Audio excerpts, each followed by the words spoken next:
Tervetuloa A-studioon pääministeri Juha Sipilä. Kiitos, kiitos.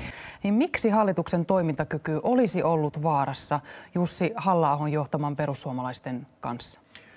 No kaikki päätökset viime kädessä pohjautuu arvoihin. Ja noita kompromisseja on jouduttu tekemään kieltämättä aika pitkälle esinapaa venyttäen jo tällä hetkellä.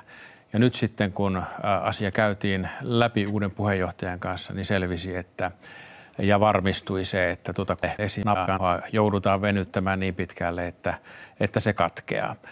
Ja kysymys on silloin ihmisyyden arvoista, tällaista kysymyksistä, jotka esimerkiksi keskustalle ovat täysin jakamatta. Eli Jussi Halla-ahon edustamat arvot olivat syy? Sanotaan näin, että no, näinkin voi sanoa.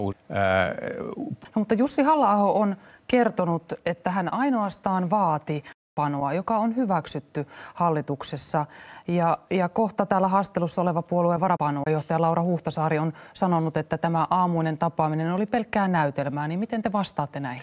Ja silloin pitää olla minulla pääministerinä varmuus siitä, että puolueen tai eduskuntaryhmä olisi kaupan. No mikä olisi konkreettinen riski, sellainen asia, mitä te ajattelitte, että tuossa tapahtuu törmäys?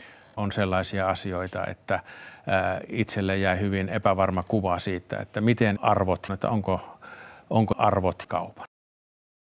Oli niin tai näin sitten, mutta tietenkin esimerkiksi keskusta ja kokoomus olisi kaupan.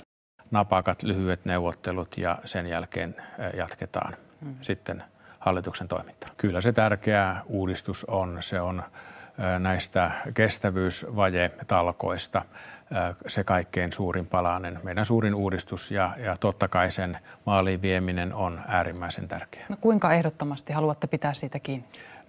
Kyllä, siitä haluan pitää kiinni se, että keskusta ja arvot ja kokoomus tällä talouden käänteellä, joka nyt näyttää hyvältä, olisi kaupan.